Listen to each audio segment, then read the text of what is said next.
invitación. Bueno, vamos a charlar un ratito. Vamos a charlar un rato sobre la economía durante la pandemia, además la economía durante la pandemia, las características especiales vinculadas con la Argentina, más teniendo en cuenta por todo el tema de la deuda, y la pospandemia. Si se puede hablar, ¿no?, de la pospandemia hoy cursando la pandemia, pero me parece importante por lo menos empezar a plantear ese debate. Lo que voy a decir ahora al comienzo, por ahí es una obviedad y ya es sabido, pero yo siempre tengo una tendencia a tratar de contextualizar para poder después ir a lo que por ahí inquieta más en la coyuntura. Porque pienso que si no se contextualiza, si no se pone un continente para el análisis, queda simplemente en frases o consignas o situaciones que pueden llevar a confusión. Estamos viviendo, somos contemporáneos de una crisis inédita. Ninguno de los que hoy viven en el mundo han transitado semejante crisis. Una crisis que comienza siendo sanitaria, pero que tiene un impacto inmediato en la economía. Y nunca se registró de esta forma esta crisis económica. ¿Qué significa eso? Que hubo una caída vertical de lo que se llama la oferta, o sea, de la producción, y una caída vertical de la demanda, o sea, del consumo, o sea, de los ingresos de la población. Y en un periodo muy, muy breve de tiempo, en apenas 3-4 meses, esa caída vertical. Cuando quieren hacerse algún tipo de comparación, las caídas del Producto Interno Bruto, o sea, de la generación de bienes y servicios de un país, en el caso de la potencia de Estados Unidos, que, como se dio a conocer hace algunas semanas, con caídas de 2 dígitos, esa caída uno puede compararla con lo que pasó en la crisis del 30 a partir del crack bursátil de 1929, pero fue una caída acumulada en 4 años. ¿Entienden bien? En 4 años, la caída que en 3 meses se produjo en Estados Unidos, y obviamente esto se puede extender al resto de los países. Por ejemplo, en Argentina, la caída que se vivió en abril de un 20% nunca se registró en la historia. En un solo mes, la caída de la economía. O sea, estamos viviendo y somos contemporáneos a una crisis inédita, que no hay antecedente. Incluso la vez pasada estaba leyendo a Paul Krugman y él mencionaba que él es un estudioso de las crisis, como tantos otros economistas, y que uno de sus últimos libros que estaba leyendo era sobre las historias de las crisis financieras de los últimos 800 años. Escucharon bien, 800 años. Y dice que con algunas peculiaridades, pero que en general encuentra rasgos similares de esas crisis financieras, crisis económicas, recesiones a lo largo de 800 años en el mundo. Bueno, esta crisis no tiene ningún tipo de parangón con respecto a las crisis anteriores de esos últimos 800 años. Esto lo dice Paul Krugman y yo lo comparto con ustedes. Y yo comparto la idea de que estamos viendo una crisis inédita. Por eso a veces a mí me sigue sorprendiendo, resulta hasta incómodo escuchar análisis, tanto vinculado con lo sanitario como lo económico, como si fuese algo sencillo, fácil de resolver, fácil de encarar, y que incluso con recetas que hacen, que pueden llegar a explicar o intervenir sobre situaciones diferentes. Por eso me resulta importante esta contextualización, para tratar de tomar dimensión de lo que estamos viviendo. lo que estamos viviendo a nivel de crisis sanitaria y crisis económica. Crisis económica que es productiva, social y laboral. Hay un aspecto que también quiero compartir con ustedes a nivel de además de la magnitud y de lo inédito, es que si el coronavirus, el virus y la crisis que se produjo, provocó la crisis. La pregunta, y es una pregunta retórica que en realidad lleva, yo está la respuesta en la enunciación de la pregunta, si esta crisis, esta caída es peor porque se viene de décadas de fragilidad financiera y económica, y digo de décadas de fragilidad financiera y económica que se arrastra desde hace 40 años, a partir de una forma de funcionamiento del capitalismo, o sea, de cómo se ha estructurado la globalización neoliberal. Obviamente que en esta pregunta retórica yo tengo la respuesta, mi respuesta es que sí, se hace más profunda la crisis, ya teniendo en cuenta la magnitud de la crisis. La velocidad y la magnitud de la crisis tiene que ver en algún aspecto de cómo está estructurado el funcionamiento del capitalismo global, o sea, en la actual fase del capitalismo. Y le pongo un ejemplo. A lo largo de estas últimas 2 décadas hubo lo que se llama deslocalización de la producción. Antes, la producción de bienes industriales estaban concentradas en un país o en 2 países, fundamentalmente los países centrales, Estados Unidos y los países europeos. Debido a la búsqueda de disminuir costos para incrementar la tasa de ganancia de las grandes corporaciones, precisamente porque en esos países desarrollados estas grandes corporaciones empezaban a registrar una tasa decreciente de las ganancias, empezaron a llevar eslabones de la producción a países que tenían costos laborales y otros tipos de costos más bajos. Eso se llama la deslocalización, sacar de un lugar y llevarlo a otro país. Claramente uno pueden encontrar y pueden pensar a qué países. Países inicialmente cuando se cae la cortina de hierro a países de Europa, de la Europa socialista, Europa oriental, pero fundamentalmente Asia. ¿Y a dónde Asia? A China.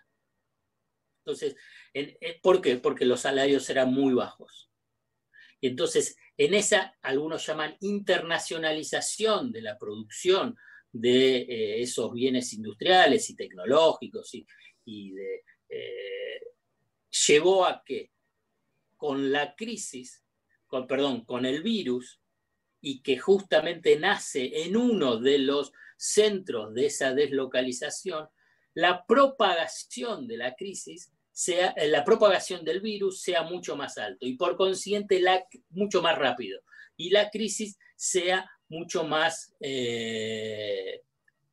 fuerte. ¿Por qué? Porque lo que se produce es que se interrumpe en forma abrupta el ciclo de producción precisamente porque pasa en uno de los países donde principalmente empezó a deslocalizar la producción y a la vez porque frenó el eslabonamiento de la cadena productiva. Además de que desde China se propagó el virus. A lo que se suma que en las últimas 2 décadas también hubo un incremento sustancial del turismo internacional, de los viajes, de los vuelos. O sea que hay un aspecto que para mí es importante, es tratar de entender por qué la magnitud de la caída y de la rapidez de la caída. Y yo creo que hay una explicación, no toda, no absoluta, pero sí que me parece importante para mencionar que la forma de funcionamiento del capitalismo en la actual fase de la globalización aceleró y profundizó la crisis económica a partir del coronavirus. Por eso esa propagación fue inédita en apenas 3 meses. Y me parece que es un punto importante para entenderlo. Un segundo aspecto es, que es lo que todos aspiramos y pensamos, es, bueno, ¿cuál es el horizonte que tenemos a nivel de la salida de esta crisis? Y para mí, independientemente de la superación de la crisis sanitaria a través de la vacuna, la recuperación de la economía a nivel global va a tener un ritmo un poco más lento que lo que todos aspiramos. Esta idea de, bueno, que va a haber una recuperación inmediata de todo lo que se derrumbó en estos pocos meses. La verdad que el contexto internacional no ayuda a esa recuperación rápida de la economía global. La recuperación rápida de la economía global es que si se mide, es decir, bueno, ¿cómo fue la caída del ingreso? Si esa caída del ingreso, esa caída de la economía en términos per cápita se recupera al mismo nivel, digamos, al nivel de diciembre del 2019. La verdad que no hay condiciones hoy a nivel internacional, y ahora lo voy a puntualizar, para pensar que pueda haber una recuperación.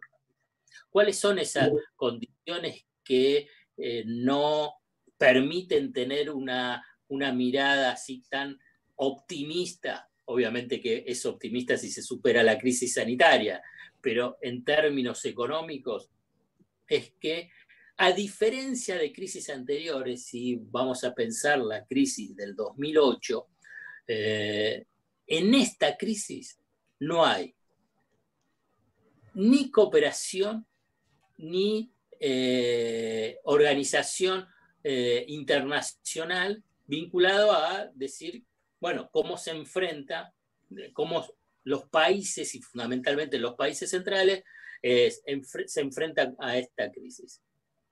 Sin cooperación es muy difícil, es muy complejo.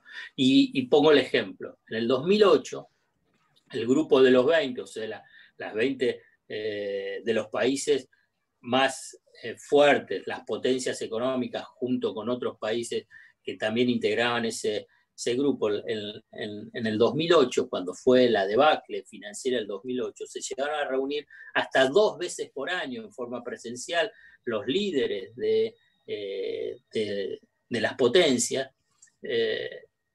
y trabajaban con una idea de cooperación e integración para enfrentar lo que en ese momento, en el 2008 y 2009, y hasta mediados del 2010, se pensaba que la economía mundial y fundamentalmente la de Estados Unidos y Europa estaba al borde del abismo.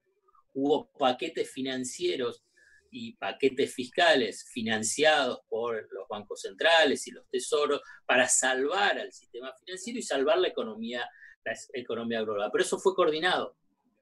Ahí hubo coordinación y cooperación a nivel internacional, donde ahí intervenían las diferentes potencias, hablaban los presidentes del Banco Central, había comunicados. Ahora no hay nada de eso. El grupo de los 20 casi hubo una sola reunión y solamente y además con diferencia, donde lo que hablaban los países estaba vinculado más con el tema de la crisis sanitaria y no sobre la crisis económica. Y esto es un punto muy importante, porque lo que se está transitando y lo que puede ser cuando sea la salida de la crisis sanitaria no es de cooperación, sino es de competencia de Estados Unidos y de China, con Europa también actuando dentro de esa competencia. ¿Y cómo sería esa competencia? Más proteccionismo, y cada uno defendiendo sus mercados, y por consiguiente generando muchísimas más tensiones en la economía global. Obviamente porque también es cierto que un escenario económico del 2008 con el escenario económico del 2020 respecto a la disputa sobre quién es la potencia también cambió. Hoy, a diferencia del 2008, China es una potencia económica que disputa ese liderazgo con Estados Unidos. En el 2008 estaba China en ese proceso, pero no en la dimensión que hoy está en este 2020. Por consiguiente, el escenario económico a nivel internacional es de competencia y no de cooperación. Por eso el horizonte económico a nivel internacional es muchísimo más complejo, muchísimo más complejo. Solamente como ejemplo, y vinculado con lo financiero y la escasa cooperación que se da hoy a nivel internacional. En el 2008 hubo una decisión del Grupo de los 20 de ampliar el capital del Fondo Monetario Internacional, que quienes son los principales aportantes del Fondo Monetario Internacional son las potencias, fundamentalmente Estados Unidos, Europa y dentro de Europa, Alemania. Esto implica ampliar el capital y distribuirlo entre sus países miembros, que son casi todos, y reciben financiamiento, porque la ampliación de capital significa ingreso de capital. Por ejemplo, la Argentina en ese 2009-2010 recibió entre 2.000 y 2.500 millones de dólares, que incrementaban las reservas, que implicaban, obviamente, no es el salvataje, sino simplemente lo que habla de esa idea de cooperación y entrega de fondos, de recursos, para que los países tengan mayor capacidad de intervención. Desde abril de este año, se debate, y obviamente está adormecido ese debate, la posibilidad de la ampliación del capital del Fondo Monetario Internacional en 500.000 millones, vamos a decirlo, de dólares. En realidad es en la moneda del Fondo Monetario Internacional, que se llama DEC, pero digamos 500.000 millones de dólares. Obviamente que los países centrales tienen que hacer un mayor aporte para llegar a esos 500.000 millones de dólares. A la Argentina le correspondería alrededor de 3.000 millones de dólares. Bueno, ¿quién es el país que está frenando la posibilidad de la ampliación del capital del Fondo Monetario Internacional, o sea, como un símbolo de cooperación financiera a nivel internacional? Es Estados Unidos. Entonces, ahí, ¿y por qué? Porque piensa, todo lo que le estoy comentando no es porque se me ocurra a mí, yo les cuento simplemente, es en función a las lecturas no de artículos que se dan en Argentina o de economistas argentinas que tienen una mirada un poco más cerrada y como que el mundo no existiese, sino de economistas internacionales o de prensa internacional o de documentos o papers a nivel internacional. Simplemente esto no porque lo leo, simplemente para darle una referencia de dónde saco esta información.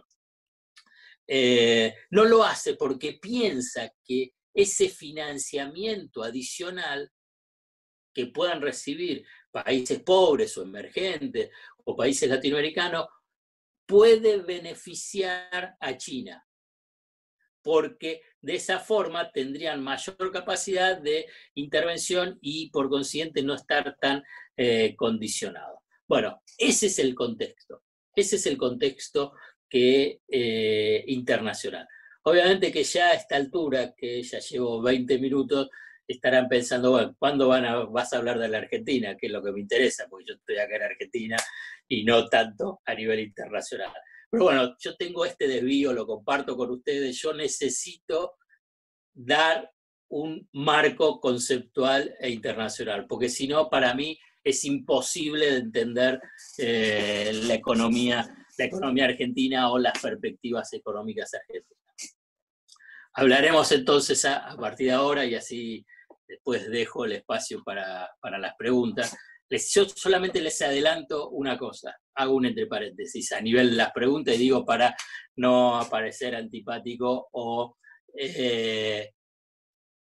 que puedan desilusionarse. No me pregunten cuánto va a estar el dólar. ¿Estamos de acuerdo? Ahí estamos. Entonces ahí vamos a poder seguir porque ahí yo la verdad no voy a poder darle una respuesta. Bueno, vuelvo. Bueno, ¿qué pasa con la Argentina? La Argentina ingresa en esta crisis inédita, vuelvo a repetirlo. Márquenselo a fuego cuando escuchen a toda esa legión de economistas que aparecen en los medios o salen en los diarios, en las radios, que no toman en cuenta qué es lo que pasa en el mundo. La Argentina ingresa en esta crisis inédita, en esta pandemia, que es fulminante en términos económicos, sociales y laborales, que se monta sobre 2 años de recesión macrista y sobre 4 años de un proyecto neoliberal de desindustrialización y pérdida de empleos de calidad en la industria, como pocas veces se vio, no digo que no se vio, sino que fueron el periodo de la dictadura militar con Martínez II, después en un periodo más largo, que fue la década del 90, pero la velocidad de la desindustrialización, del mismo modo de la velocidad del endeudamiento que se vivió durante el macrismo, difícil encontrar en otros periodos históricos. No digo que fue la primera vez, sino a nivel de la velocidad y de la magnitud. Sobre ese escenario se monta la crisis de la pandemia, lo que hace que la economía argentina ingrese en una situación de muchísima más fragilidad que la de otros países, y de otros países digo de la región. Y solamente un ejemplo, hay varios, pero simplemente un ejemplo. Los países, para enfrentar esta crisis, ¿qué es lo que hicieron? El Estado pasó a tener un rol central, empezaron a tener políticas fiscales y monetarias, o sea, políticas de mayor gasto público y políticas vinculadas con la baja de la tasa de interés y también de emisión monetaria muy, muy audaz. Porque, por ejemplo, en Brasil, para poner el ejemplo argentino, hicieron políticas similares a la Argentina que ya existían y que nacieron. Por ejemplo, una ATP, también en Brasil se hizo una especie de ATP, que es del pago del Estado de una parte del salario, y empezaron a instrumentar una especie de asignación universal por hijo. Bueno, ¿cuáles son las herramientas que tuvo Brasil, como puedo decir cualquier otro país, a nivel de financiamiento de esa expansión del gasto público? La emisión monetaria, pero también la emisión de deuda en moneda nacional. Y obviamente que en una situación no tan crítica como la que el gobierno de Alberto Fernández recibió de la economía macrista. Además de esa situación tan compleja de recibir 2 años de recesión macrista, ¿qué es lo que una de las patas del financiamiento el gobierno de Alberto Fernández no tuvo hasta hace 2 meses? Que es la posibilidad del financiamiento a través de la emisión de deuda en pesos. O sea, hubo emisión monetaria, pero solamente a través de la emisión de pesos del Banco Central, pero careció de un instrumento fundamental también para esas políticas de expansión, que es la deuda en pesos. ¿Por qué? Porque el macrismo no solamente llevó a un nivel de insolvencia vinculado con el sector externo y la deuda en moneda extranjera, sino que también destruyó lo poco, mucho, pero lo que existía del mercado de la deuda en pesos. Si recuerdan, que además fueron unos maestros en el marketing, pero en la creación de palabras para no decir lo que en realidad estaban haciendo, digamos, el macrismo lo que hizo fue un default, o sea, una cesación de pagos, una ruptura de contratos de la deuda en pesos. ¿Ellos cómo lo denominaron? Reperfilamiento. Ese reperfilamiento en realidad fue también algo inédito en las historias de las deudas de los países y de las deudas de los países periféricos. El gobierno de Macri fue el primero que defaultió una deuda que emitió, porque en general cuando hay cesación de pagos, los gobiernos dicen, bueno, es por la deuda que yo heredé y que no la puedo pagar. En cambio, el gobierno de Macri defaulteó su propia deuda, que es el reperfilamiento, es decir, no puedo pagarla y lo pateo para adelante. Pero además lo hizo sobre la moneda nacional, o sea, sobre la moneda que emite. Es algo ilógico en términos financieros y en términos económicos. ¿Cómo va a no pagar una deuda en pesos cuando tenés la posibilidad de emitir esos pesos? A la vez, lo que hizo fue destruir esa herramienta de intervención en el mercado para poder financiar las políticas de expansión. Entonces, ¿qué es lo que hizo el gobierno de Alberto Fernández? Hizo una emisión monetaria muy, muy importante. ¿Para qué? Para hacer un dispositivo, una red de emergencia para proteger a las empresas y a los trabajadores a través del ATP y a través del IFE, en términos muy esquemáticos. También hubo otras políticas, por ejemplo, la tarjeta alimentar o los bonos para jubilados, la asignación universal por hijo. Esa es la red de emergencia, además de los créditos para pequeñas y medianas empresas. Si yo tengo que evaluarlo, me parece que la orientación de esas políticas expansivas, esas políticas de protección, esa red de emergencia auxilio, es correcta. Yo sugerí, incluso lo escribí, y pienso que tenía que haber sido más profunda, con más expansión del alcance de esa red, con tasas de interés que sean cero y no del 24%, de cuidando incluso aún más a los sectores más postergados a nivel de los recursos. Me parece que, pero ahí estaba con la limitación que yo antes le mencioné. Y yo creo que igual tenía que haber desafiado aún más esa limitación. Ahora bien, menos mal que estuvo este gobierno en función a estas políticas de contención. Porque si hubieses pensado que es lo que hubiese hecho el macrismo, si bien es contrafáctico, cada uno ya sabe qué es lo que puede llegar a pensar a nivel de lo que hubiese hecho, no solamente en términos económicos, sino en términos sanitarios. Pero yo quiero puntualizar dos cosas, porque veo y no quiero extenderme mucho más y así quedo abierto a las preguntas, es que sobre el tema de la pospandemia, a nivel de lo que es esa expectativa que existe. Yo estoy convencido que la mejor estrategia económica, la mejor política económica en la pospandemia es financiar en la pandemia. ¿Qué significa financiar en la pandemia?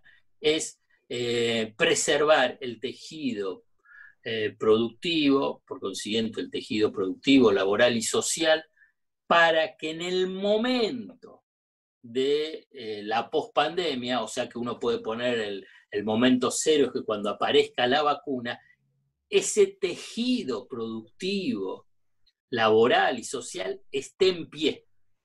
¿Por qué? Piensen que si en el momento cero, o sea, cuando esté la vacuna, si está ese tejido productivo en pie, tiene posibilidades de empezar a caminar y empezar a correr, o sea, empezar a funcionar. Si se destruye durante la pandemia ese tejido productivo, laboral y social, en ese momento cero no va a estar. Y entonces va a tener que hacerse toda una política, todo un esfuerzo para tratar de reconstruirlo. Por consiguiente va a llevar...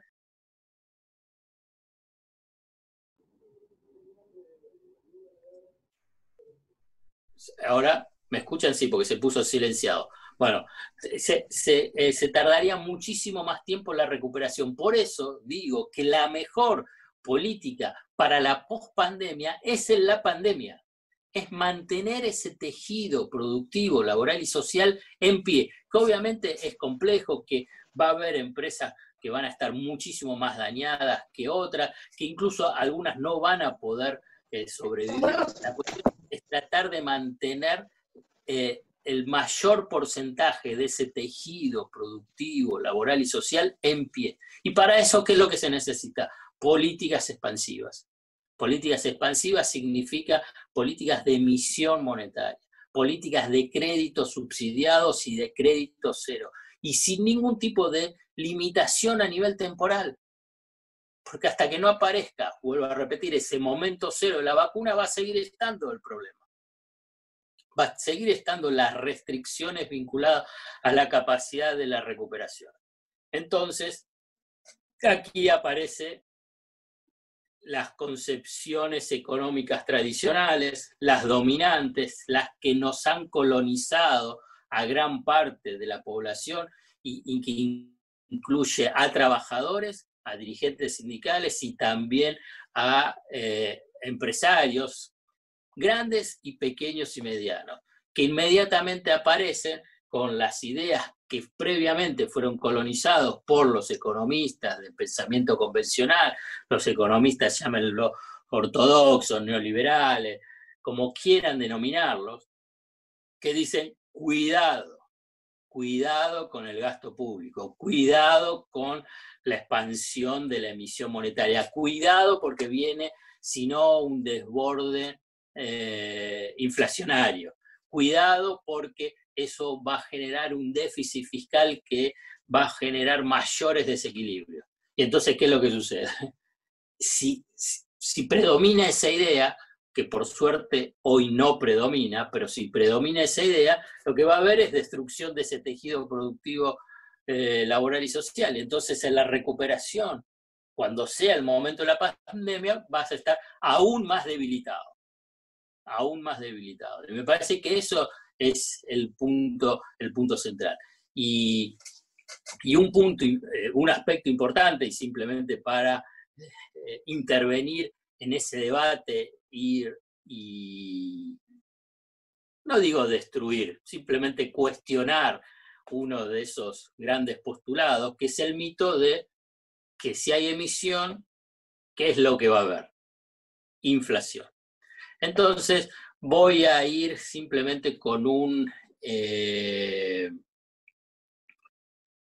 ejemplo, con una evidencia empírica, más que con un ejemplo, con una evidencia empírica. Y no voy a ir a la historia muy lejana, ni nada que se le parezca, sino algo que cada uno de nosotros lo vivió, lo registró, o en todo caso tiene posibilidades de corroborarlo sin gran esfuerzo. Durante el 2018, pero fundamentalmente durante el 2019, la política económica del macrismo, acordada con el Fondo Monetario Internacional, uno de los puntos principales fue emisión cero, o sea, base monetaria cero, que no haya expansión monetaria, o sea, que no haya emisión de pesos, porque es la lógica de decir, bueno, si no hay esa emisión de pesos, entonces la inflación va a bajar. Esa es, y se cumplió, se cumplió una parte, no se cumplió la segunda. ¿Qué es lo que se cumplió? Es que no hubo expansión de la base monetaria, no hubo expansión, no hubo emisión de moneda. O sea, se cumplió ese postulado fundamental de la economía ortodoxa, que además está marcada a fuego en gran parte, vuelvo a repetir, de la sociedad argentina y del mundo empresario y del mundo sindical. Bueno, ¿qué es lo que pasó con la inflación? Teóricamente tenía que haber bajado, es la lógica. Cuando vamos y subimos o subíamos a un taxi o hablábamos con el kiosquero y decía, bueno, ¿cómo no va a haber inflación si se la pasan con la maquinita?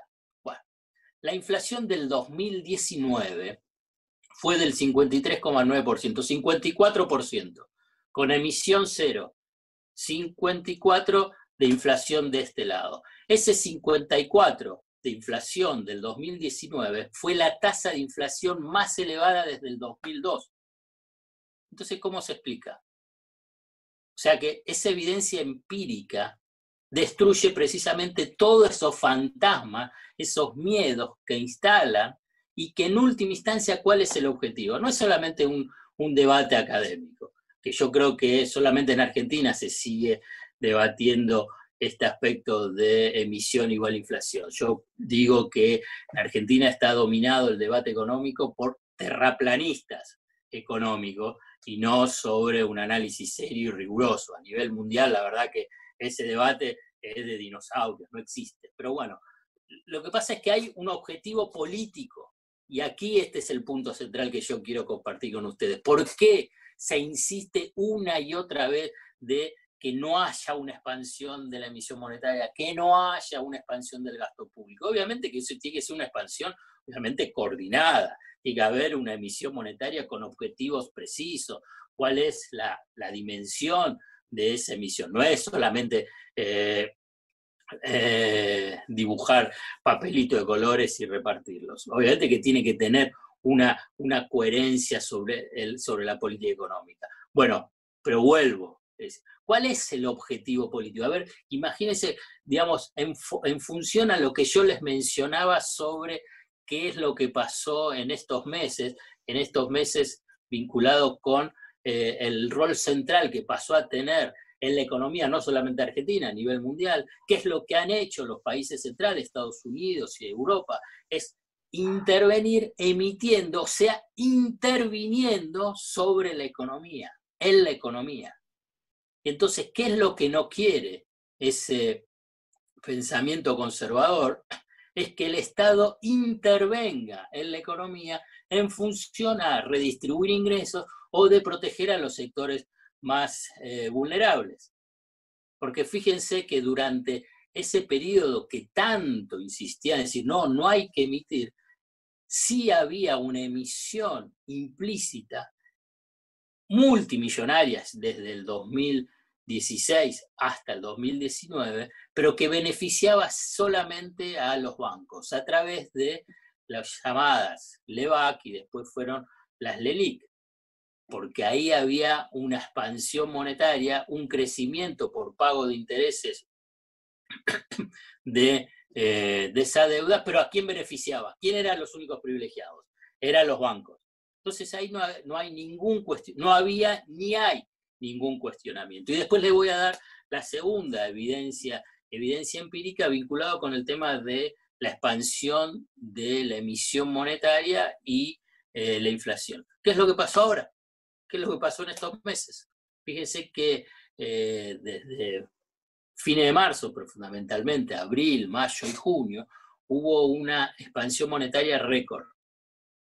Y no hubo desborde de precios, al revés, hubo una disminución de la tasa de inflación respecto a los meses anteriores. Esto no implica, y quiero remarcarlo una y otra vez, que la economía argentina sigue con tasas de inflación altísimas en comparación internacional y en comparación a nivel regional. Sigue estando con niveles de inflación altísimos. Ahora bien, desde ese 54% del 2019, este año, si sigue esta tendencia, va a terminar en una tasa anual del 30-32%. Uno puede decir, hay una caída importante, pero igual sigue en niveles muy, muy elevados. Bueno, ¿cuál es el punto central para tratar de entender? Y cierro este capítulo y después quedo abierto a las preguntas, porque me quedó el capítulo de deuda, pero bueno, quiero cerrar este capítulo vinculado con la inflación, es que lo más importante para entender el proceso inflacionario en Argentina y que tienen que seguir y ver cómo es su evolución, es sobre tres precios básicos. Tres precios básicos que definen el resto de los precios. Es el tipo de cambio, los salarios y las tarifas. Entonces, estos son los precios fundamentales para tratar de entender cuáles son las fuentes de tensiones inflacionarias en la Argentina. Y esta tasa de inflación que se vivió en estos meses está explicado fundamentalmente por ese incremento de costos vinculados con el tipo de cambio. Porque más allá de las presiones y de las expectativas y vinculados con impulsar o querer una fuerte devaluación, en realidad el tipo de cambio, o sea, el dólar, se está devaluando. No se está devaluando en la magnitud que desean los sectores exportadores o sectores vinculados con los que tienen sus capitales en dólares. Pero el tipo de cambio oficial estaba en diciembre el 10 de diciembre del 2019 en 68, y ahora está casi en 79 pesos. O sea, hay un ajuste pausado del tipo de cambio y eso significa una devaluación, y por eso hay una fuente de tensión inflacionaria. Me parece que estos son los puntos por ahora que comparto con ustedes, y seguramente tienen muchas preguntas, y si me dejan yo puedo seguir hablando, pero bueno, lo que arreglé con Marcelo y Pablo es que sean 45 minutos y que ellos coordinen las preguntas, y voy a tratar en lo posible de ser breve en la respuesta a las preguntas, así todos tienen oportunidad de transmitir sus inquietudes. Vuelvo a repetirle, no me hagan la pregunta que no tengo respuesta. Bueno, entonces te pregunto por el valor del euro. Entonces, si el dólar no te puedo preguntar, puedes decirme el valor del euro. Bueno, tengo un montón de preguntas que van llegando. Y acá quiero juntar dos, porque Mónica hace referencia en la pregunta que hace, dice, hablar de vivir con lo nuestro, que recuerdo que era el título de un libro de Aldo Ferrer. Y la junto con otra pregunta también que dice si hay una ventaja, si la Argentina para recuperarse, poder autoabastecerse, ser productora de alimentos, significa una ventaja comparativa, y si existe esta posibilidad de vivir con lo nuestro, ¿no? En un mundo en el que vos nombrás como un mundo proteccionista, donde cada uno va a tratar, entiendo que los países van a tratar de vender más que de comprar. Yo creo que vale el concepto de vivir con lo nuestro, adaptado a la década de 2020, ¿no?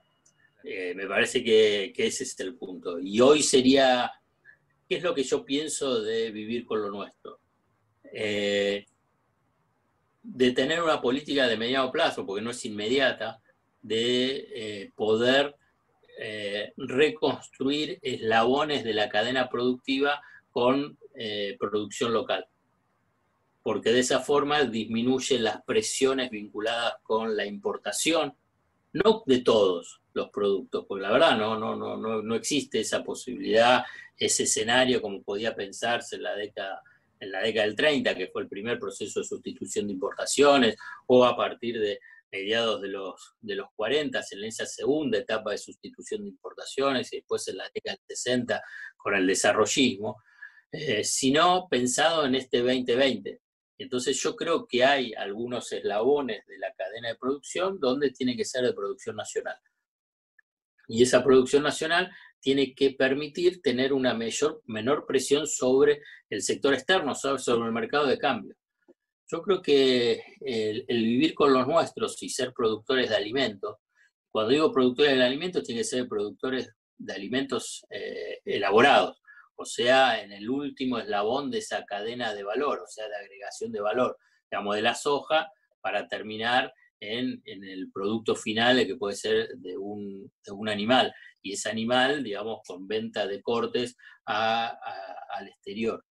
Entonces, de esa forma es que hay un proceso de sustitución de importaciones con un proceso de expansión de exportaciones con valor agregado, y por consiguiente descomprimir lo que es el punto central de la crisis económica en Argentina de los últimos, para hacerlo corto a nivel de los periodos históricos, de los últimos 40 años, que es el sector externo, o sea, el mercado de cambio, o sea, el dólar. La Argentina no tiene dólares para todo. No sé la cotización de fin de año del dólar, pero sí puedo decir que no hay dólares para todos. Y entonces tiene que haber un proceso de administración y control sobre el acceso de ese activo escaso, que es el tema de los dólares. Pero a la vez tiene que haber una política de mediano plazo, y digo mediano plazo en un proceso acelerado, tiene que ser a mediano plazo, para generar condiciones para relajar lo que se llama la restricción externa. La restricción externa es la escasez relativa de divisas. Para ponerlo en términos más claros, no hay dólares para todos. No hay.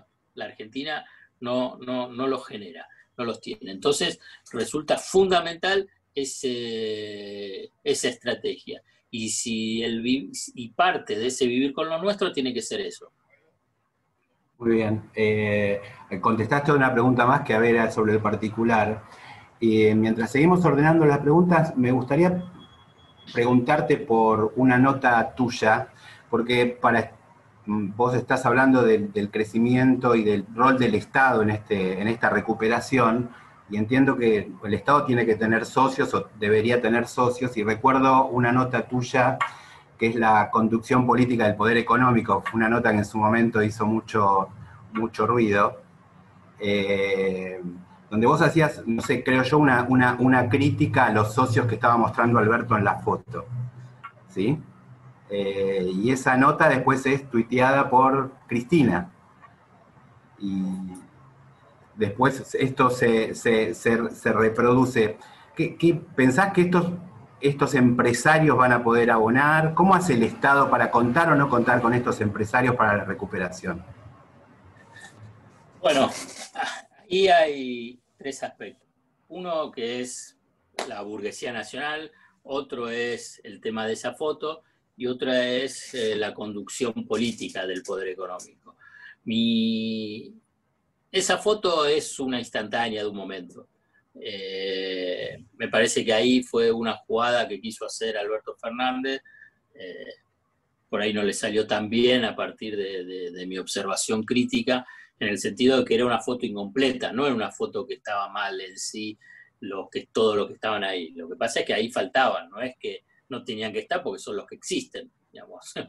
Uno trabaja sobre lo que existe, y son esos los representantes de las principales cámaras empresariales, o sea, el G6. En ese momento, la explicación oficial es que se hizo el 9 de julio con todos los gobernadores detrás y el grupo de los 6 como representación del establishment para una muestra de poder frente a la derecha, frente al bloque más duro del macrismo, que estaba diciendo, obviamente a través de sus voceros, que es la troika de medios de derecha, Infobae, Clarín, La Nación, que Alberto se estaba quedando solo. Entonces era una forma de manifestación de fuerza.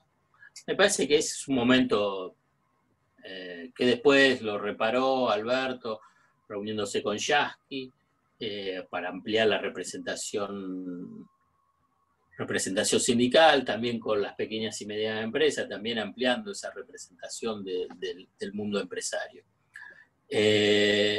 Sobre el tema de la burguesía, me parece que es muy extenso, pero simplemente dejo como concepto. Yo creo que toda economía capitalista, por definición, necesita una burguesía dinámica, precisamente porque es el sujeto social, el actor social, que precisamente fue y es el impulsor del capitalismo.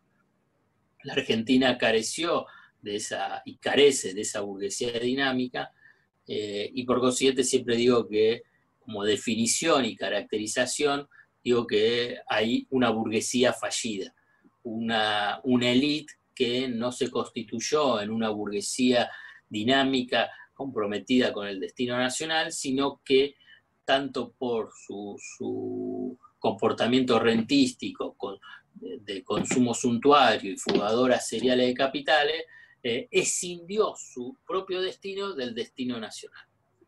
Estoy siendo muy rápido, pero simplemente como concepto.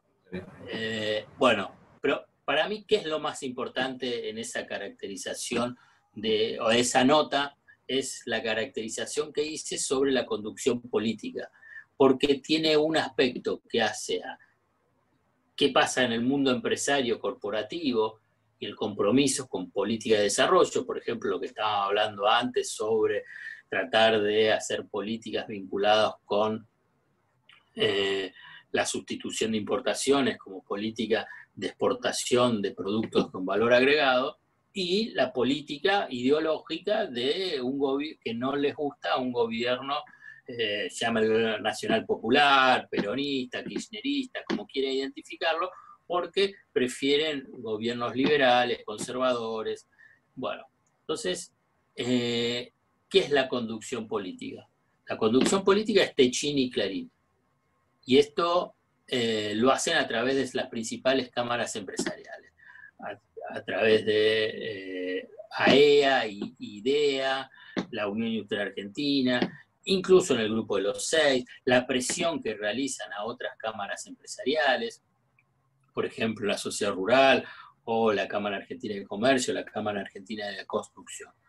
Y me parece que ahí es un punto central para lo que es esa disputa política para tratar de construir o reconstruir un modelo de desarrollo, un país de desarrollo o un proyecto de país. Porque Techin y Clarín, como conducción política de ese poder económico, tienen otra concepción y otro objetivo de proyecto de país. Y lo hacen fundamentalmente en defensa de sus propios intereses económicos, además de lo ideológico. Entonces, para hacerlo de una forma muy, muy sencilla, Techin tiene gran parte de sus negocios fuera de la Argentina, ha utilizado, digamos, las ganancias y las rentas extraordinarias por protección específica que tuvieron en sus mercados y que aún continúa en sus mercados, y por consiguiente obteniendo cuasi rentas, o sea, precios más altos que a nivel internacional por la venta de la chapa, los laminados que realiza tanto para la industria de las terminales de autos como para las industrias de electrodomésticos y también de construcción. Esa renta extraordinaria les permitió fortalecer su expansión internacional y tiene su objetivo la de las exportaciones. Entonces, ¿qué es lo que quieren? Quieren un tipo de cambio alto, muy, muy alto, que deprima el salario como costo laboral y por consiguiente tener ganancias extraordinarias. Entonces, lo que buscan es eso, por ese lado. Bueno, la pregunta entonces es, bueno, ¿por qué el Grupo Clarín? O sea, al Grupo Clarín lo que le importa es el desarrollo del mercado interno y no como a Techin. Bueno, porque lo que pasa es que Clarín tiene una posición monopólica y por consiguiente, además, sobre un servicio que finalmente se convirtió por un decreto de que es un servicio esencial. ¿Quién va a dejar Internet? ¿Quién va a dejar hoy la telefonía de celulares? ¿Quién va a dejar la TV por cable? Entonces, también su negocio está separado de lo que es el ciclo económico. Por eso también es la reacción tan furibunda vinculado con el tema del congelamiento de tarifas. Porque ellos teniendo, primero, teniendo posiciones monopólicas y teniendo la posibilidad de aplicar tarifas que le generan cuasi rentas, o sea, ganancias extraordinarias, porque gran parte de la población no va a dejar de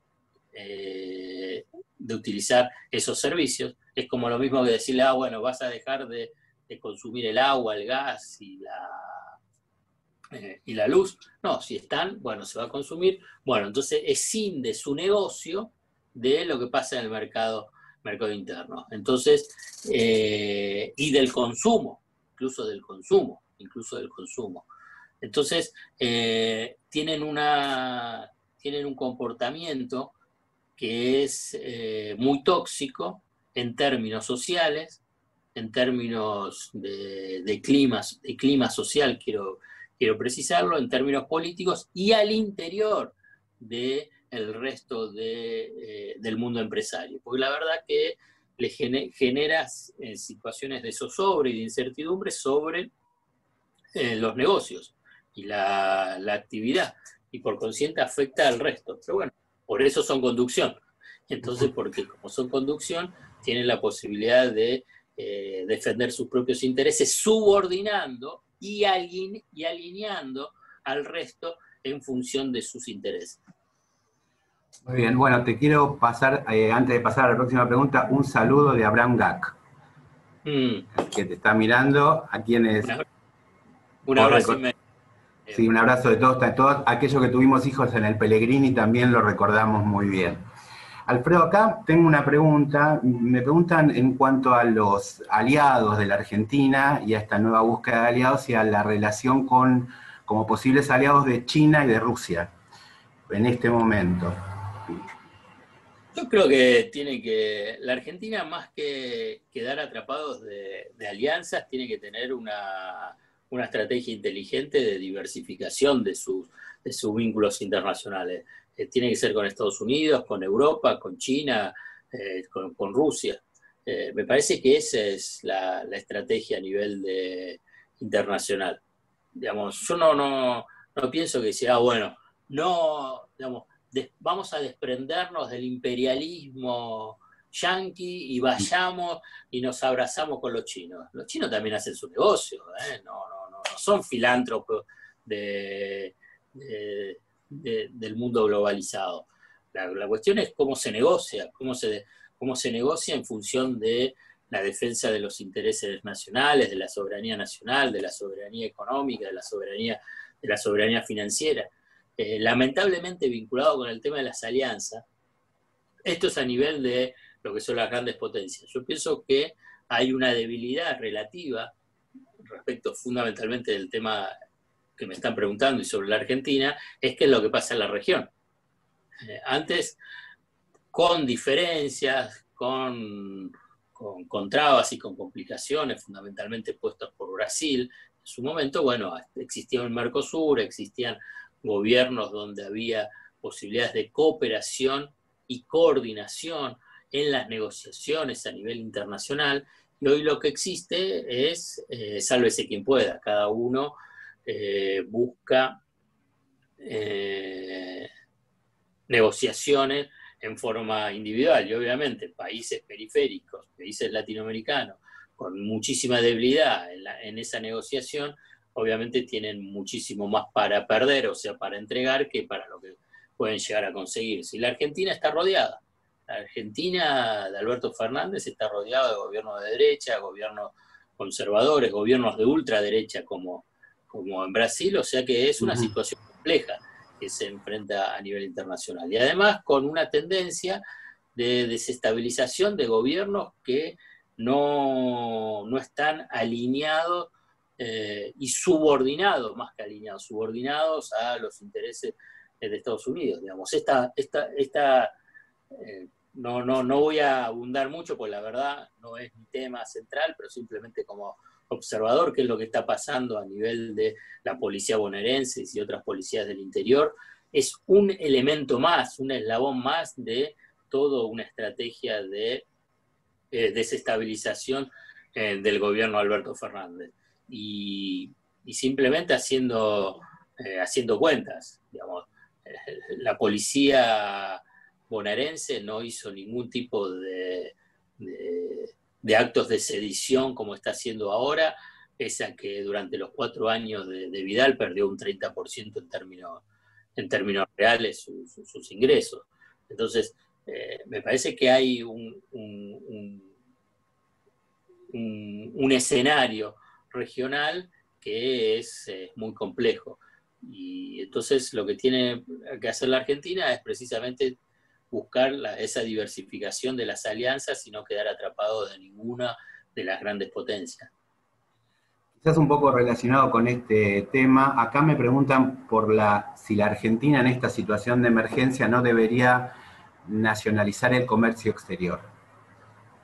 Y yo le agregaría a esto el intento que hubo con Vicentín, si no bien no fue nacionalizar el comercio exterior, poder intervenir en el comercio de granos. Yo me gustaría tu opinión sobre ambas cosas, ¿no? ¿Cómo viste lo de Vicentín, aquel intento, si es un intento válido y si esto de nacionalizar el comercio exterior, que en el peronismo tiene una historia, es algo posible o viable, ¿no?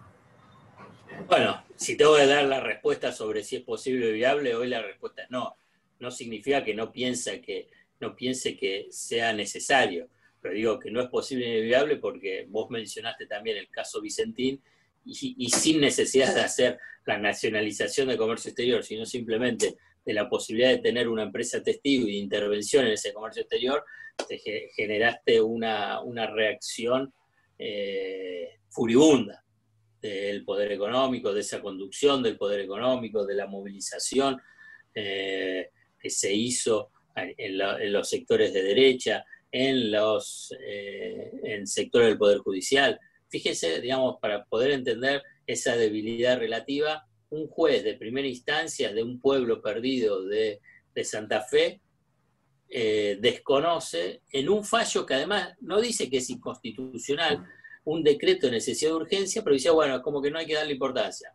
Digamos, imagínense, digamos, la idea de poder avanzar en una nacionalización del comercio exterior. La verdad que no hay hoy esas relaciones no sé si se llamaban las relaciones de fuerzas o alianzas políticas, económicas y sociales, y menos aún en el medio de la pandemia, ¿no? Donde la posibilidad de la intervención en el espacio público se hace casi imposible, más difícil.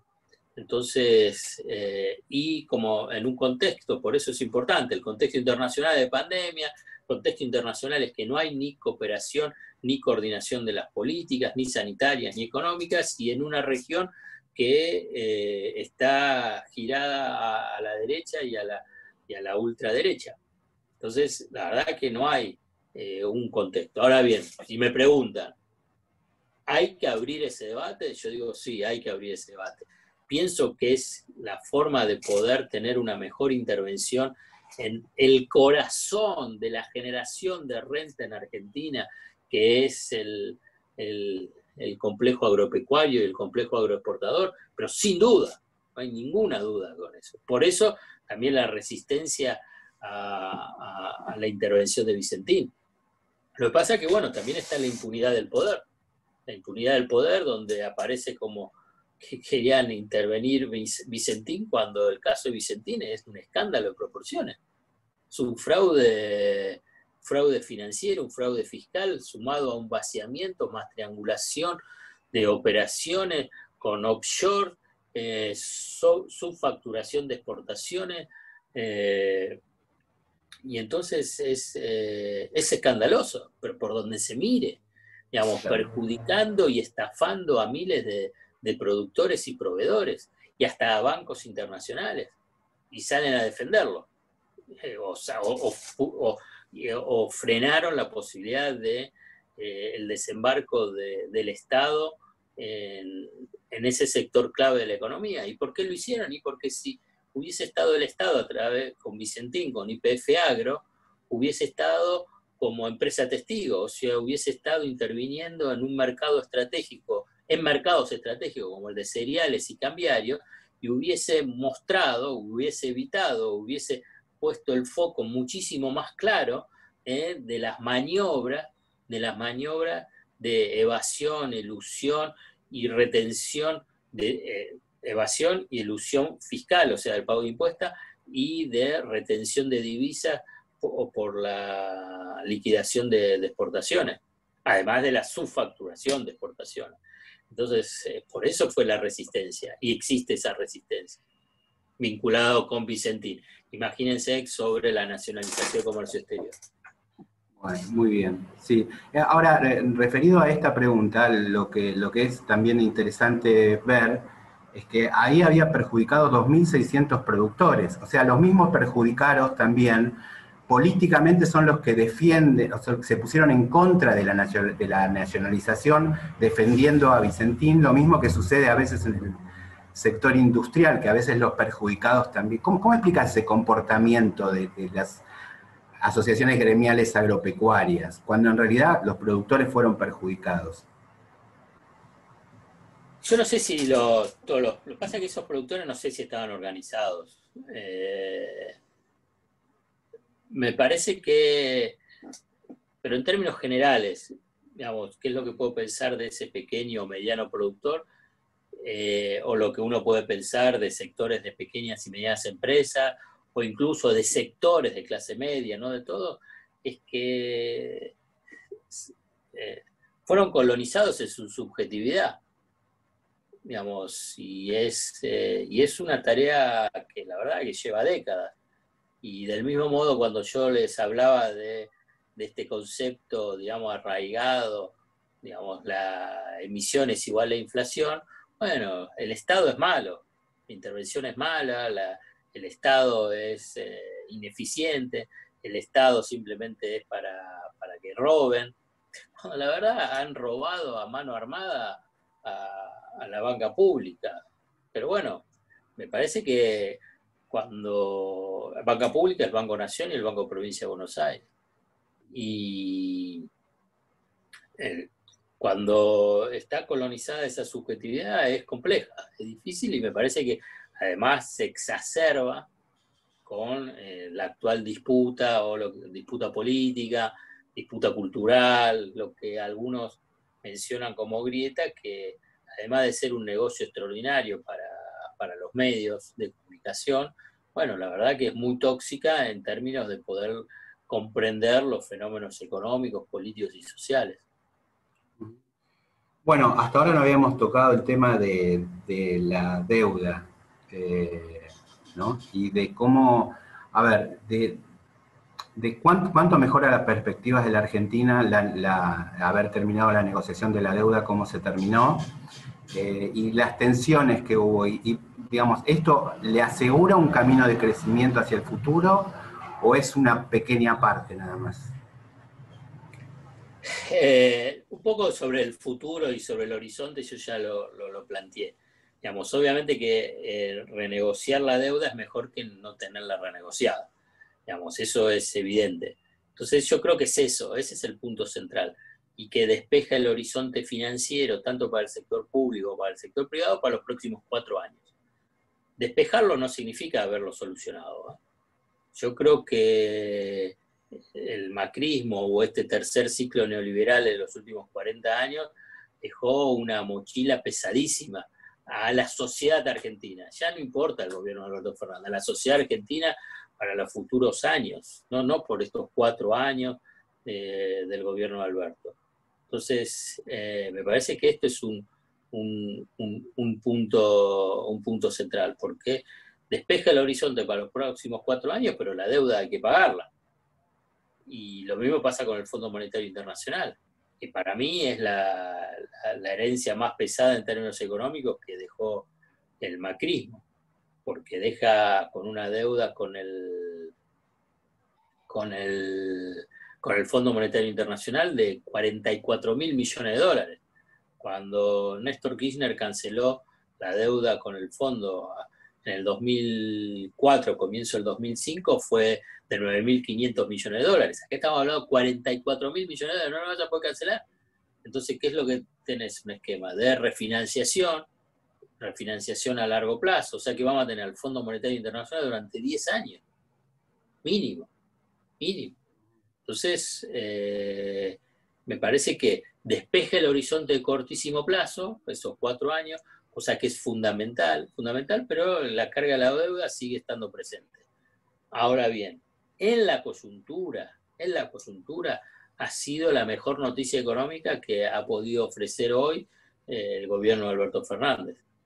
Tengamos en cuenta que, para hacerlo también en una forma muy sintética, Alberto Fernández tiene, podemos decir, en estos 10 meses, podemos tener 3 fases económicas. La primera es cuando desembarca y dice, primero los últimos, entonces, y actúa con políticas que pasan a ser espejo de lo que fue el comienzo del macrismo. Congela tarifas, sube un poco las retenciones, mejora los ingresos de los jubilados, de la asignación universal por hijo, incluso para los trabajadores, con un bono, mantiene el control del tipo de cambio, mantiene el control sobre los capitales especulativos, digamos, lo opuesto de lo que fue ese comienzo del macrismo. Digamos, el primer abordaje en términos económicos. El segundo comienza el 1 de marzo, cuando el 1 de marzo, en el discurso que da en la Asamblea Legislativa, plantea cuál es su horizonte. El horizonte de recuperación, mercado interno, exportaciones, renegociar la deuda. La cuestión es que el 19 de marzo irrumpe la pandemia en Argentina, y entonces comienza otra fase vinculada con el manejo económico. Y dentro de eso, dentro de esta tercera fase, aparece la renegociación de la deuda, que en términos, lo negocia en términos de relativa debilidad y llega a un resultado extraordinario en términos cuantitativos, porque en el tramo exterior el 99% lo aceptó, ese 1% restante es probable que sea incorporado a lo largo de estos meses, y en el tramo local el 98,5% lo aceptó, ese 1,5% también hasta el 15 o 17 de septiembre tienen plazo para poder incorporarse, y probablemente se incorporen. O sea que a nivel de resultados, el pasante, como escribí también este domingo, el sacachispa, como en forma despectiva lo mencionaba esa logia de economistas de pronósticos fallidos y de desastres macroeconómicos cuando estuvieron a cargo la gestión, ha sido extraordinario en términos cuantitativos. Entonces, me parece que hubo una confluencia de intereses que pudieron llevar a esta resolución. Ahí me preguntan, creo que está relacionado, ¿no? ¿Se puede construir o hay una fortaleza en el gobierno? Quizás vos lo podés decir desde el aspecto económico, para resistir los embates de la derecha, me preguntan.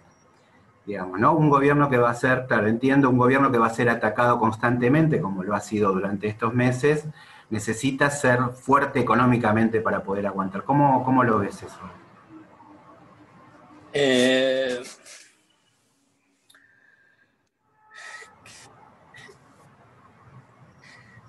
Yo creo que sí, digamos. Lo que pasa es que está en medio de la pandemia, es una cuestión, no es menor. No es menor. Digamos, es como, me resulta difícil, por ejemplo, en una forma, digamos, de exageración sobre la capacidad de movilización que tuvo la anticuarentena. Obviamente, como está alimentada por esa troika de medio de derecha, parece como que si fuesen un montón. Y la verdad que, bueno, por otro lado, hay un 60% de la población que no se moviliza porque se cuida. Digo un 60 para hacer ese 60-40 de una forma muy esquemática, ¿no? Pero lo veo pasa con esta movilización, este acto sedicioso de sectores de la policía bonaerense. Hoy convocaban, la verdad no sé qué es lo que está pasando ahora, a las 8 de la noche, para que vayan a Olivos, Barrio de Pie y organizaciones sociales, y Alberto les dijo no vayan. No, porque hay un tema de la pandemia, digamos. Entonces es una situación compleja, digamos. Yo no lo mediría vinculado con lo que es de la movilización callejera. Yo pienso que lo que tiene que hacer el gobierno para poder intervenir es hacer política. Y hacer política significa política de ingresos, políticas territoriales, políticas de alianza. Y eso es fundamental. Eso es fundamental, tanto para lo que es la defensa del tema sanitario, del tema de seguridad, del tema económico, y si es económico vinculado con el tema del dólar, y social y laboral. Me parece que eso es uno de los puntos centrales. Si no hacen política, claramente te llevan puesto. Me parece que, yo creo que en el gobierno son conscientes de esto, pero bueno, hay una debilidad relativa. Más aún Sí, teniendo en cuenta que hay un acoso permanente vinculado en los medios de comunicación. Es un papelón, digamos, no sé, cuando uno observa, digamos, hoy lo poco, la verdad, porque yo siempre recomiendo, a veces me hacen caso, a veces no me hacen caso, mi familia y amigos, que no vean tanta televisión, que no vean tanto los canales de televisión, porque la verdad son muy tóxicos y generan muchísima angustia y una construcción de la realidad que no es tal. Entonces, hoy como lo poco que que vi al mediodía en el almuerzo es que hablaban con policías armados, alzados, como si fuesen víctimas y no que estaban violando la ley. Hay que saber que estaban violando la ley los policías. Y la verdad que eso no estaba, ¿no? Claro. Bueno, ese es un escenario muy, muy, muy complicado. Y volviendo a esta gente que, a ver, esta gente que vos mencionás, o todos los que nos mencionás, que somos los que podemos consumir los medios de comunicación, acá alguien me pregunta, bueno, ¿qué pasa económicamente con ese público? Con el pequeño y con el mediano ahorrista, con el pequeño comerciante, como el que tiene, digamos, ¿cuál es el escenario futuro para este agente económico, ¿no? El profesional, el pequeño comerciante. ¿En qué escenario económico se va a mover en los próximos meses? Ustedes quieren que me convierta en el consultor del gurú del llamamiento. Y bueno, pero eso nos vendría muy bien, la verdad que sería una muy buena publicidad para nosotros esa. Y el escenario es complejo, complicado, no tengo más para decir de... Sí, yo creo que fui lo suficientemente explícito para manifestarle que va a ser complicado y complejo, pero que no es solamente por una razón local, hay una razón internacional, regional. En todo caso, lo que tiene que haber una mayor exigencia es de que el Estado siga teniendo políticas de protección de ese tejido productivo, económico, productivo, laboral y social, y no solamente del Estado Nacional, y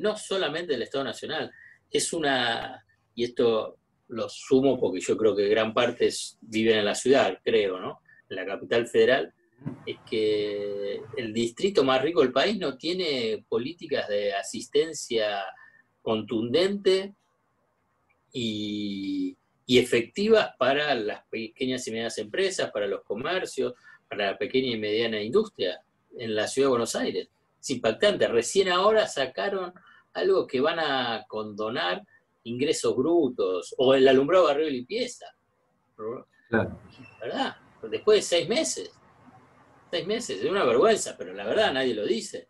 Entonces siempre aparece y el problema de los comercios solamente fuese responsabilidad a nivel nacional. Y lo es, y por eso existe el ATP, pero hasta la provincia de Buenos Aires, que tiene menos recursos, está muchísimo más ahogada en términos financieros y que tiene muchísimas más necesidades que la ciudad de Buenos Aires, implementó un plan de asistencia para pequeñas y medianas empresas e industrias. En cambio, en la ciudad de Buenos Aires, yo creo que no hubo desde el 83 a la fecha un gobierno que haya tenido un blindaje mediático de tal magnitud que el de la ciudad de Buenos Aires. Con Rodríguez Larreta, antes también con Macri. No, es difícil encontrar, ¿eh? Bueno, antes de hacerte la última pregunta, queríamos agradecerles a todos los compañeros del llamamiento del interior que se hicieron presentes, que se acercaron a escucharte. Nos están escuchando por Zoom y también lo estamos reproduciendo por Facebook. Así que bueno, les agradecemos muchísimo a ellos.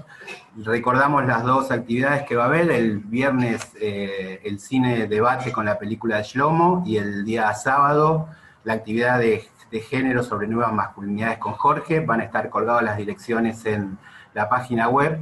Y la última pregunta tenía que ver con algo que nombraste al principio en tu relación con Marcelo Barón, que tiene que ver con, con tu participación de la comunidad judía, y vos sos un integrante preocupado por los temas de la comunidad judía, y me gustaría hacerte una pregunta. Digo, ¿cómo es tu relación hoy, como te criaste en Hayom Eretz-Zair, cómo es tu relación y tu mirada de Israel en este momento? Cortito. ¿Y cómo ves la comunidad, cuál es tu mirada sobre la comunidad judía argentina en este momento? Mirá qué pregunta. La peor pregunta. Pero sí, yo no sé, pero te saco del tema económico, ¿no? ¿No querés salir un poco, relajarte un poco? No. Pero me lo vas a tener. Para relajarme en el llamamiento argentino, hablando de Israel y de la comunidad judía, es lo menos que podés relajar acá. Bueno, venías muy seguro y muy cómodo, te vamos a sacar de tu terreno un poco. Me sacás del terreno de confort. Sí. Es que tengo que reconocer y que no le estoy dando mucha bola, perdón, a qué es lo que puede estar pasando en Israel. Entonces voy a decir una serie de obviedades y que me incomodan decirlo, pero la verdad, qué sé yo, si ahí está un gobierno de derecha, Netanyahu, y qué sé yo, claramente que no me gusta, pero tampoco sé con mucho detalle, y que además es expansionista, pero corrupto, qué sé yo, no sé. Entonces, pero la verdad que son superficialidades, no, les pido perdón sobre eso, pero y sobre la comunidad judía, la dirigencia, tampoco sé con mucho detalle, simplemente veo la intervención que realizan, las intervenciones públicas que han realizado, digamos, y para mí es vergonzosa, nada más. Digamos, lo que fue durante los 4 años del macrismo, lo anterior durante el kirchnerismo y lo que es ahora. Entonces, primero no me representa, más allá de lo que es lo institucional, pero son bastante patéticos en términos de intervención política, con una doble vara que es impactante, ¿no? Impactante. Pero bueno, eso es lo que puedo compartir con ustedes. Está bien. Y una última. Me parece que me va a resultar más fácil decirles cuánto va a estar el dólar a fin de año que seguir con esa. Bueno, pero no quisiste. Bueno, pero lo último quería preguntarte, pero tu formación en Hayom El Hatzair, tu visión del mundo en ese momento, ¿tuvo alguna influencia en tu carrera como periodista, en lo que fuiste escribiendo, en tu visión? Toda la culpa la tiene toda la yihua de Marcelo Barón y de cómo me lavaron la cabeza, y por eso siempre mi mamá me dice por qué los mandé ahí a esa tumba y cómo le lavaron la cabeza al pobre chico que fue a esos grupos de izquierda judía que estaba ahí. No, ahora, además de que todo lo que dije es cierto, digo que no, sí, para mí ha sido fundamental. Mi formación adolescente ha sido fundamental. Tengan en cuenta que mi adolescencia transcurrió durante la dictadura militar. Entonces, la TUNUA fue un refugio extraordinario del pensamiento crítico, de lectura que no lo podías encontrar en otro lado, de mirada sobre el mundo, sobre formas de cómo abordar los análisis, digamos. Ha sido central. Yo creo que si yo tengo que reconocer, digamos, una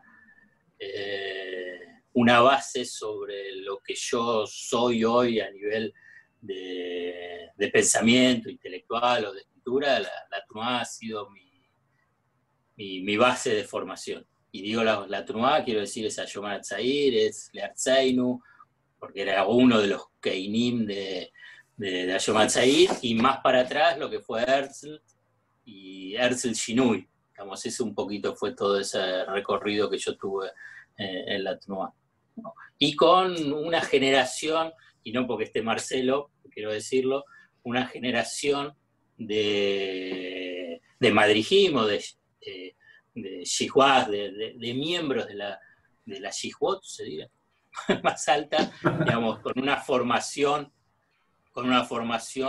ideológica, intelectual que era fabulosa. Y yo la pude aprovechar. Hubo otros que no, que cada uno siguió caminos diferentes, pero que fue para mí extraordinario.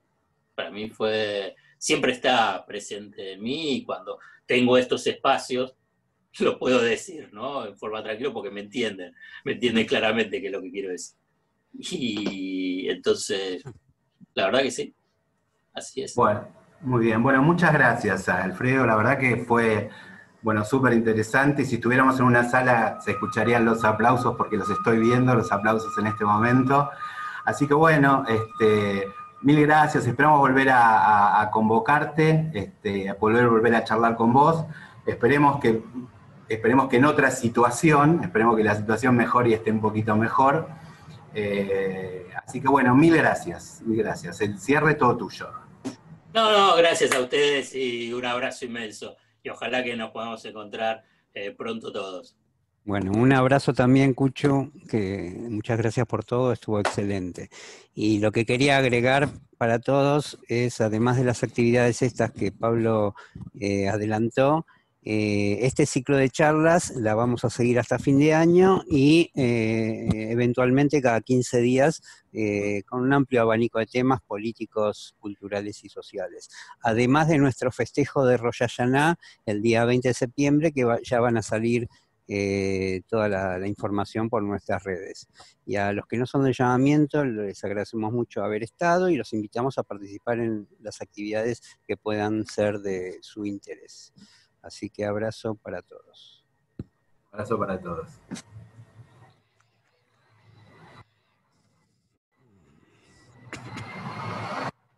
Muchas gracias a todos. Abrazos para todos. Gracias, igualmente. Somos los que nos quedamos últimos después del cumpleaños, ¿no? Sí. Cuando termina Muy bien, el cumpleaños. Pablo. Muy Muchas bien. gracias por todo. Muchas gracias, actividad. muy interesante. Muchas gracias. Muy interesante, muy Muy buen interesante. manejo, Pablo. Bueno, gracias.